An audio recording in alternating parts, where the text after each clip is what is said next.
Welcome back to QrepubliC. Today is August 18th, 2021, Wednesday. Our news highlights for today: Asia Pacific stocks rise. Reserve Bank of New Zealand keeps rates unchanged. Japan, Chinese stocks, South Korea, and Australia all traded high Wednesday morning. Japan's government on Tuesday decided to extend the COVID-19 state of emergency in Tokyo and other areas up to September 12th.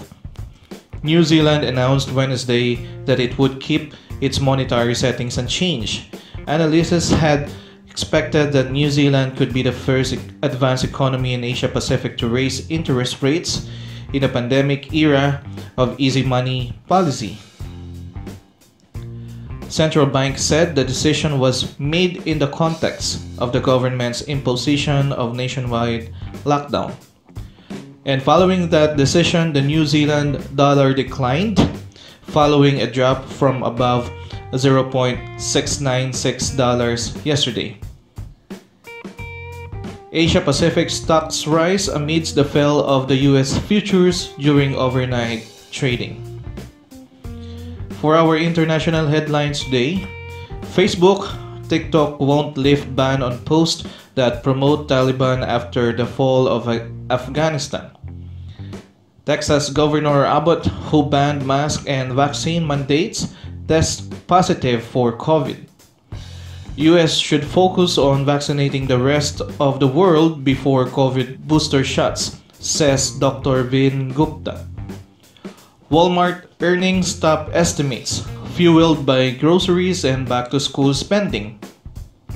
And Los Angeles Lakers trade Gatorade for BioSteel to fill team's bench sponsorship.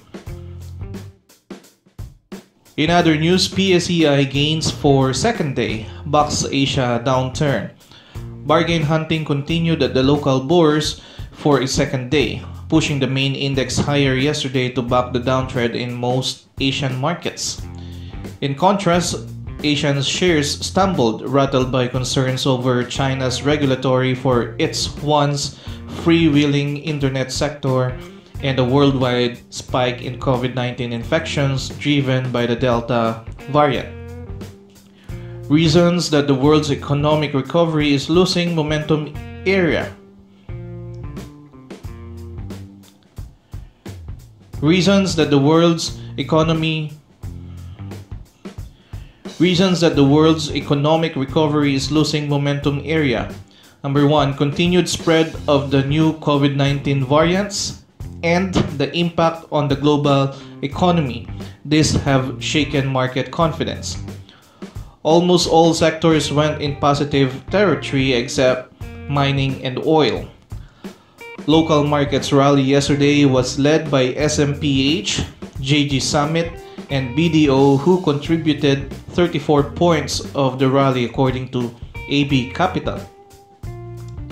Local bourse extended its rally as investors cheered the continued growth of dollar remittances from overseas Filipinos, according to PhilStocks. For our local headlines today, Villar-owned AllDayMarts files for 5.8 billion peso IPO.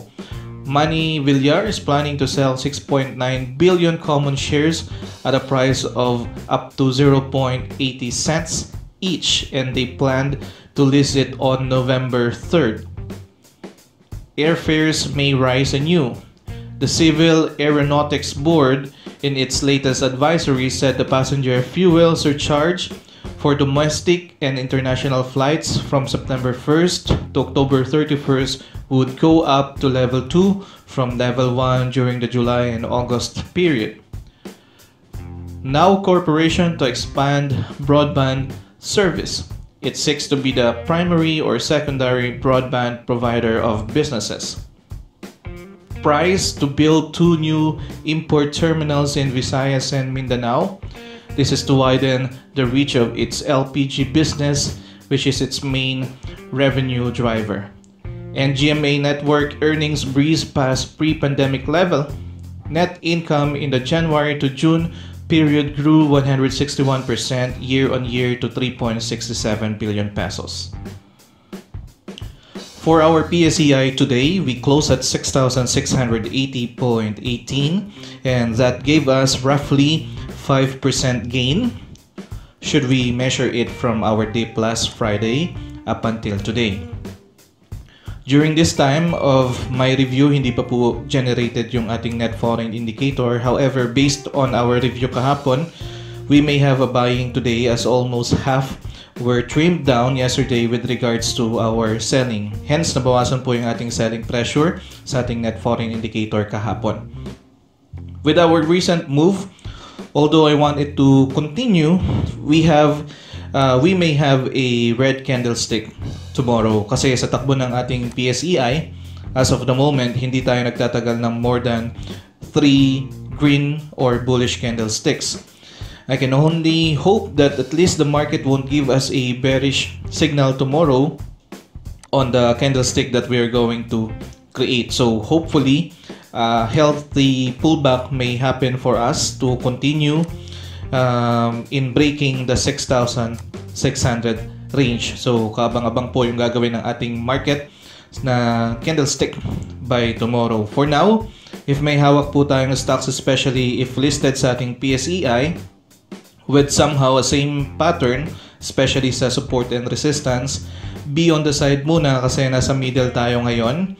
Hindi ideal kumuha ng shares, and our level is still ideal for TP area, especially for our traders who have bought some shares during our dip last Friday. Fears in COVID-19 are still on the rise.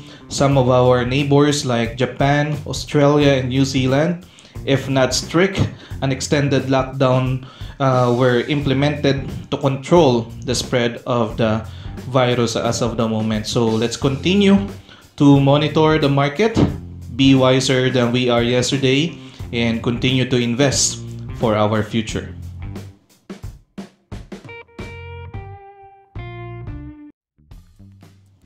For dito CME, after 5 trading days ng pagbaba natin, we had a bounce today and declined right after dito po sa ating moving average 20. During our last review, sinabi po natin na kung sa 7.19 range tayo nakakuha ng shares, we may want to get our profit, if not whole, at least half or portion, since we already lost our momentum and broke down the uptrend channel that we are monitoring. Plus, in the big picture, we are still on the downtrend.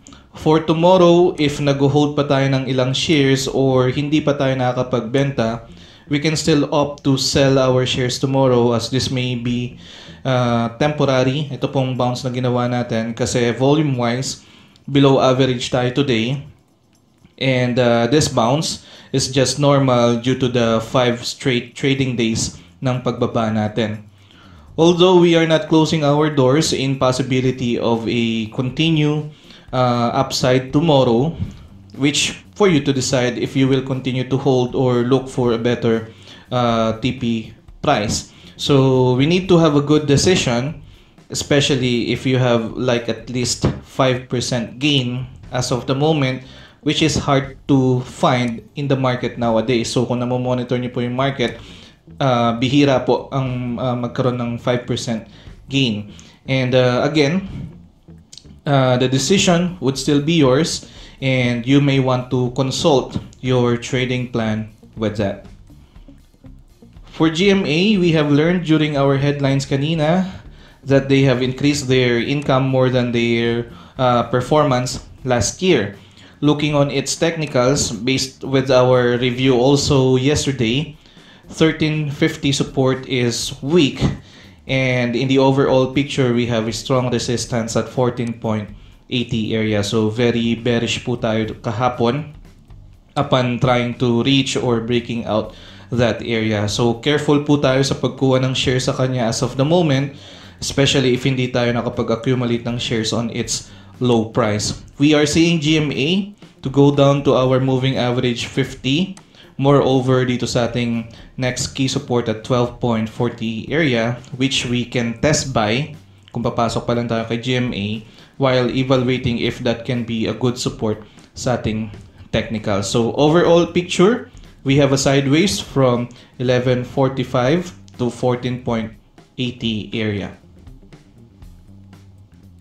For DMC, uptrend channel is still intact, and despite our bearish candlestick kahapon right after natin mag-form ng shooting star type of candlestick, the market still managed to break the 6.19 resistance by a bullish candlestick today.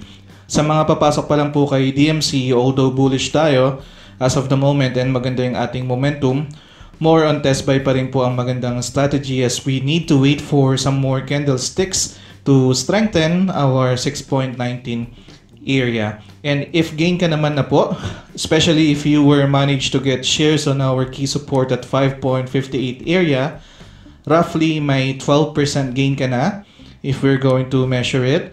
So might as well take it, and if not all, maybe some of your shares or profits, kasi we are just on the initial phase in breaking the 6.19 area. Kumbaga hindi pa siya ganon katibay.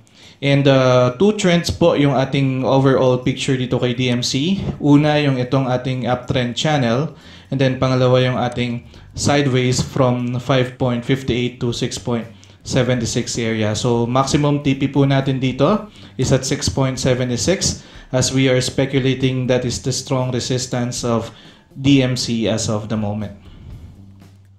For Emperador, we currently broke our third Darvas box. Punta lang po tayo dito sa ating weekly time frame. Dito po natin mas ma-appreciate or makita na maganda yung ating first and second Darvas boxes. And for the third one, we just broke it today. So balik lang po ulit tayo dito sa ating daily time frame. Very strong bullish candlestick po ang ginawa natin sa kanya today. And if we are going to check our net foreign indicator, mga foreign investors po natin yung nagpa-move ng price. Almost 100 million yung kanilang in-invest today.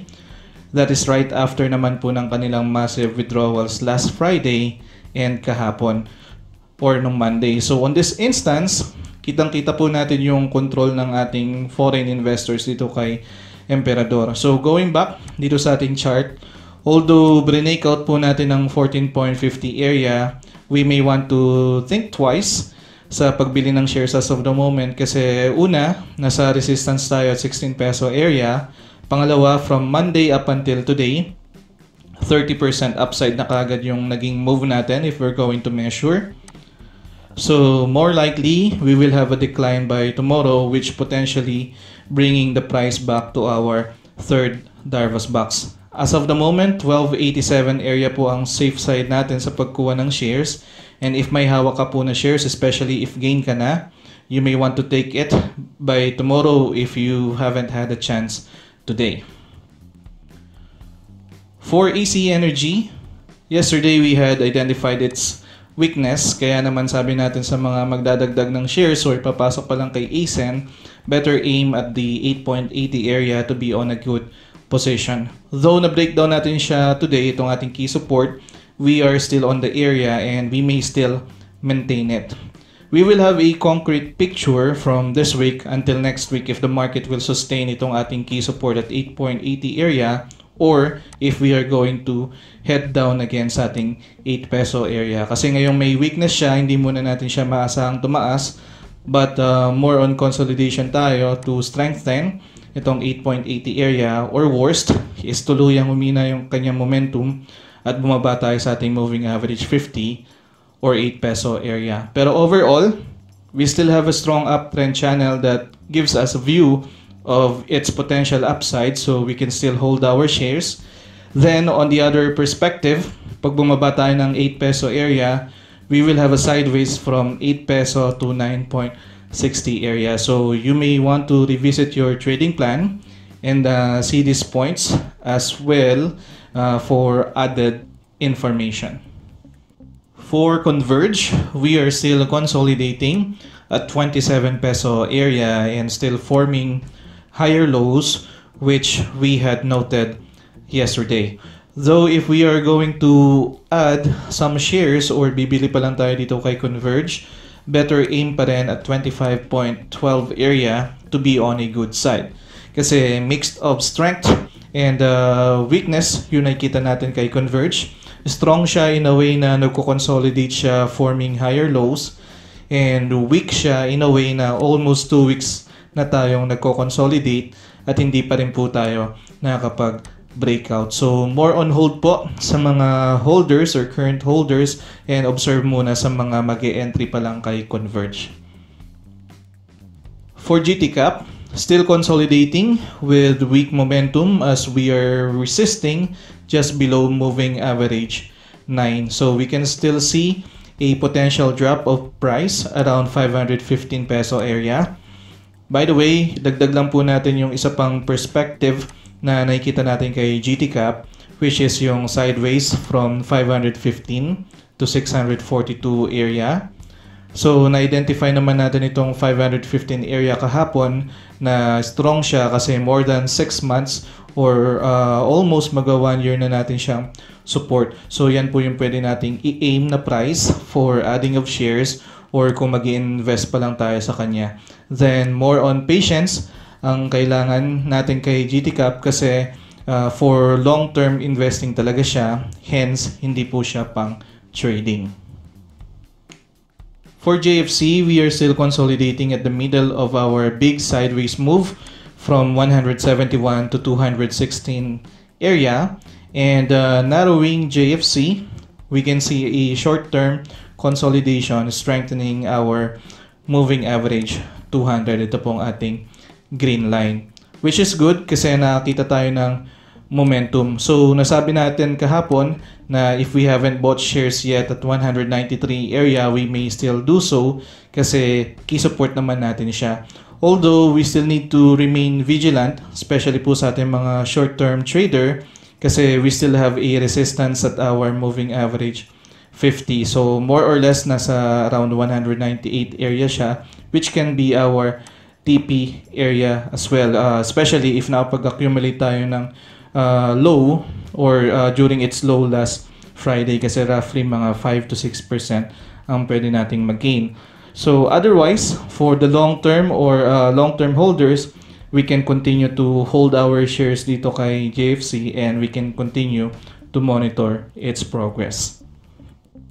For Now Corporation, weak momentum and low volume po tayo sa kanya as we are trading below moving averages.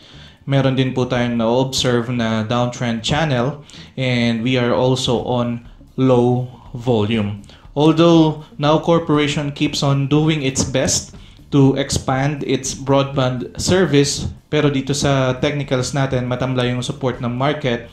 So mag-iingat po if may hawak tayong shares or mag-e-entry pa lang tayo sa kanya. So if ever, the price that we can do a test buy is at 1.90 area.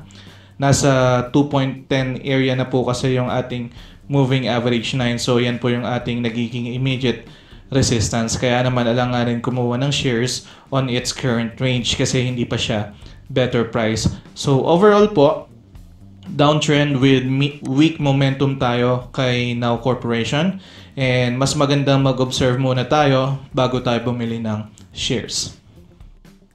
For Price Corporation, nalaman natin kanina sa ating headlines that the company is planning to build 2 new import terminals in Visayas and Mindanao to widen its reach for their main driver na LPG.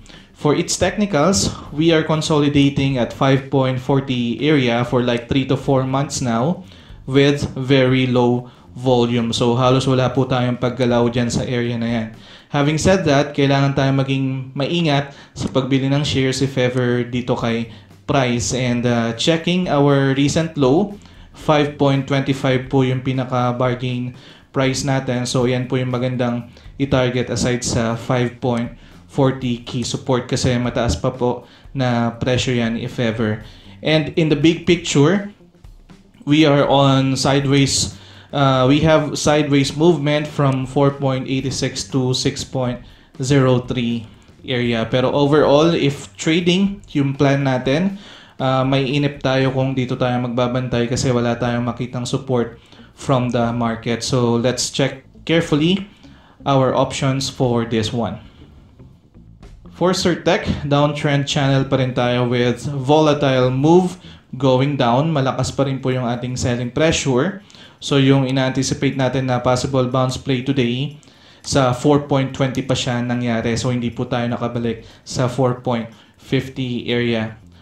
Again, if our position is at 5 peso pataas, we may want to double check our trading plan kasi malakas po yung ating resistance dyan at hindi kagad tayo makakabalik for quite some time. Kasi malakas yung ating or malaki yung ating mga volume na more into selling, hence malakas yung selling pressure na nakikita natin. We are still seeing a potential drop of its price at 4 peso area, which we can test for buying some shares soon.